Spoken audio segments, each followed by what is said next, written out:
2019। ये कहानी नवीन और वैशाली की है, जो हैदराबाद के एक छोटे से गांव में रहते हैं। नवीन स्वभाव का जितना ही शांत इंसान था, वैशाली उतनी ही चुलबुली थी। दोनों ही एक दूसरे के स्वभाव के बिल्कुल अलग, लेकिन उन दोनों में एक खास बात थी। वो भगवान विष्णु और माता लक्ष्मी के बहुत बड़े भक्त थे। नवीन का अक्सर वैशाली के घर आना जाना लगा रहता था।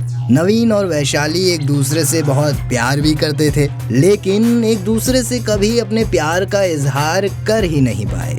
नवीन अक्सर वैशाली के छोटे मोटे काम कर दिया करता था।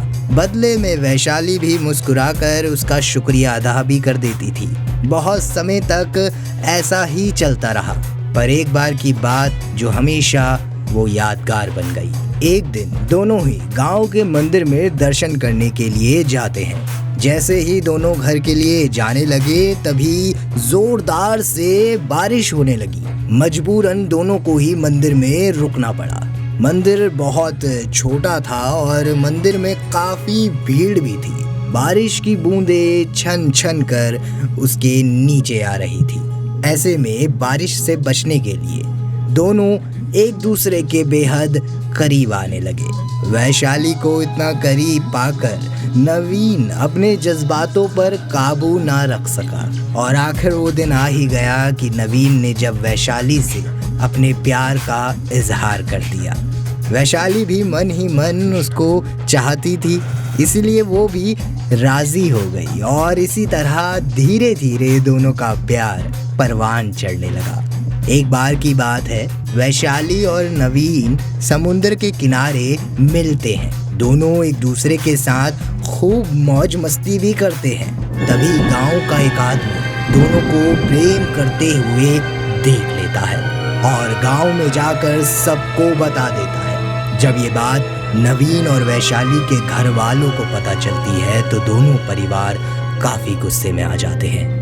नवीन जैसे ही अपने घर पहुंचता है, तभी उसे जोर का एक थप्पड़ लगता है। नवीन को इससे पहले कुछ समझ आता, उसकी माँ रोने लगी कि कहती अपने से छोटी जाति की लड़की के साथ नैन मटक्का कर रहा है।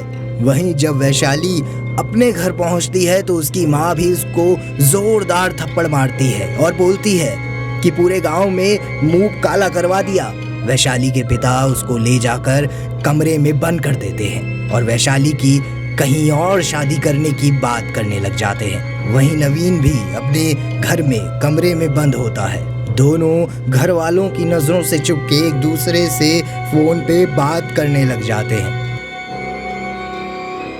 वैशाली नवीन को बताती है कि उसके पापा उसकी शादी कहीं और करने वाले हैं, लेकिन वो नवीन से ही शादी करना चाहती है। नवीन भी वैशाली से ही शादी करना चाहता था, इसीलिए नवीन और वैशाली ने भागकर शादी करने का प्लान बनाया।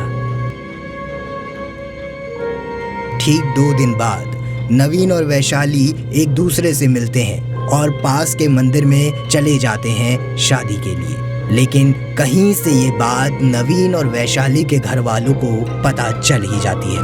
दोनों परिवार के लोग तुरंत मंदिर पहुंचते हैं। वैशाली के पिता बोलते हैं कि ये ऊंची जात का लड़का ये तुमको सिर्फ अपने जाल में फंसाना चाहता है। वहीं नवीन के पिता बोलते हैं कि ये छोटी जात की लड़की ने मेरे बेटे को अपने जाल में फांस लिया है पैसों के लिए।